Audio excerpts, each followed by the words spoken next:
વ્રતની વિધિ. શ્રાવણ વદ સાતમના દિવસે સૌભાગ્યવતી સ્ત્રીઓ આ વ્રત કરે છે. વ્રત કરનારે સવારે વહેલા ઉઠી ઠંડા પાણીથી નાહવું તથા આખો દિવસ ટાઢું ખાવું. આ દિવસે ચૂલો સળગાવવો નહીં. દીનો દીવો કરી શીતળા માતાની વાર્તા કરવી. આ વ્રત કરવાથી ધનધાન્ય, સંતાન અને સૌભાગ્ય પ્રાપ્ત થાય છે.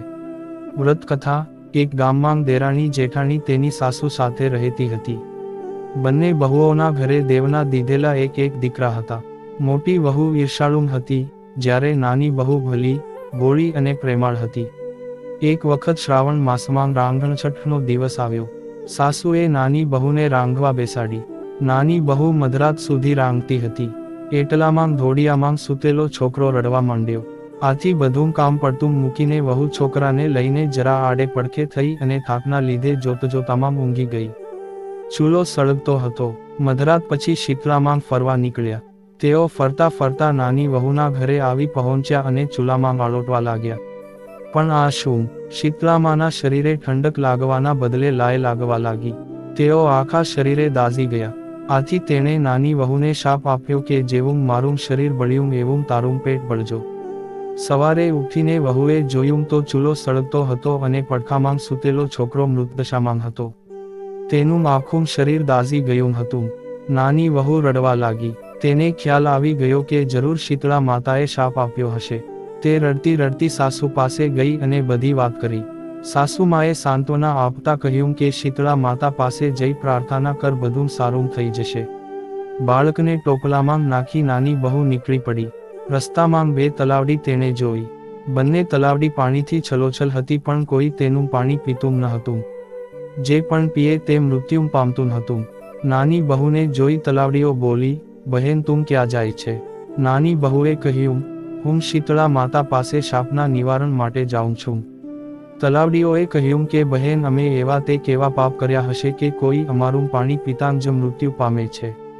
અમારા શાપનું નિવારણ પૂછતા આવજો. નાની વહુ ત્યાંથી આગળ વધી. રસ્તામાં તેને 2 આખલા મળ્યા. તેમની ડોકમાં ઘંટીના પડ લટકતા હતા અને બંને લડતા હતા. નાની બહુને જોઈને બંને આખલાએ પૂછ્યું કે બહેન તું ક્યાં જાય છે? બહુએ કહ્યું કે હું મારા શાપનું નિવારણ કરવા જાઉં છું. આખલાઓ કહ્યું કે અમે એવા શું પાપ કહ્યા હશે કે અમે સદાયને માટે લડતા રહીએ છીએ? તું અમારા શાપનું નિવારણ પૂછતી આવજે. નાની બહુ આગળ વધી. થોડે દૂર તેણે જોયું તો બોરડીના ઝાડ નીચે એક ડોશીમાં પોતાના વાળને ખંજવાળતાં બેઠા હતા. બહુને જોઈને ડોશીમાં બોલ્યા કે બહેન, મારા માથામાં બહુ ખંજવાળ આવે છે, જરા જોઈ આપને. વહુ દળાયું હતી. તેને ઉતાવળ હતી છતાં પોતાના છોકરાને ડોશીમાના ખોળામાં મૂકી જુવા વીણવા બેસી ગઈ. થોડીવારમાં ડોશીમાની ખંજવાળ મટી ગઈ. તેમણે બહુને આશીર્વાદ આપતા કહ્યું કે જેવું મારું માથું ઠર્યું એવું તારું પેટ ઠરજો. આટલું બોલતા જ ચમત્કાર થયો. ડોશીમાના ખોળામાં રહેલ છોકરો સજીવન થઈ ઉઠ્યો. બહુ આશ્ચર્ય પામી. તે જાણી ગઈ કે આ ડોશીમાં બીજું કોઈ નહીં પણ શીતળા માતા છે. આથી તે તેના પગે પડી ગઈ. વહુએ તલાવડીઓના શાપનું નિવારણ પૂછ્યું. શીતળા માતા બોલ્યા કે પૂર્વજન્મમાં આ બંને તલાવડીઓ શોક્યો હતી અને રોજ ઝઘડ્યા કરતી હતી. કોઈને શાક છાશ આપે નહીં અને આપે તો પાણી નાખીને આપે. આથી એમનું પાણી કોઈ પીતું નથી. પણ તું એમનું પાણી પીજે એટલે એમના પાપોનો નાશ થશે. એ પછી વહુએ આખલાઓના શાપ વિશે પૂછ્યું. તેના જવાબમાં શીતળામાં બોલ્યો કે ગયા જન્મમાં બંને દેરાણી જેઠાણી હતી. તેઓ એટલી બધી ઈર્ષાળુ હતી, કોઈને દળવા ખાંડવા દતી ન હતી. આથી આ જન્મમાં બંને આખલા બન્યા છે અને એમના ગયામાં ઘંટીના પડ છે. તું આ ઘંટીના પડ છોડી નાખજે, આથી એમના પાપ દૂર થશે. નાની વહુ ખુશી થતી. શીતળામાના આશીર્વાદ લઈ છોકરાને લઈ પાછી ફરી. રસ્તામાં તેને પેલા આખલા મળ્યા. વહુએ એમની ડોકેથી ઘંટીના પડ છોડી નાખ્યા.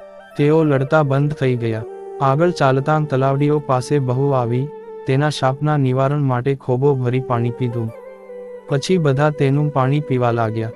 ઘરે આવી તેણે સાસુમાને બધી વાત કરી. તેની જેઠાણીને તેની ઈર્ષા થઈ.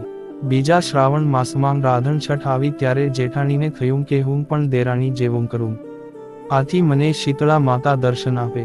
તે રાત્રે ચૂલો સળગતો રાખી સઈ ગઈ. મઘરાત થતાં શીતળા ફરતા ફરતા મોટી બહુના ઘરે આવ્યા અને ચૂલામાં આળોટવા લાગ્યા. આથી તેનું શરીર દાઝી ગયું. તેમણે શાપ આપ્યો કે જેવું મારું શરીર બળ્યું તેવું એનું પેટ બળજો. સવારે ઉઠીને જેઠાણીએ જોયું તો ઘોડિયામાં છોકરો મૃત્યુ પામ્યો હતો. આ બનાવમાં દુઃખી જવાના બદલે જેઠાણી ઉલટાની ખુશ થઈ અને તે પણ દેરાણીની જેમ છોકરાને ટોપલામાં લઈ ચાલી નીકળી. રસ્તામાં તલાવડીએ પૂછ્યું કે બહેન ક્યાં જાય છે? જેઠાણીએ મોં મચકોડતા કહ્યું કે તમારે શું પંચાત જોતા નથી કે મારો દીકરો મરી ગયો છે અને હું શીતળા માતાને મળવા જાઉં છું. તલાવડીઓએ કહ્યું કે બહેન અમારું એક કામ કરતી આવજે ને.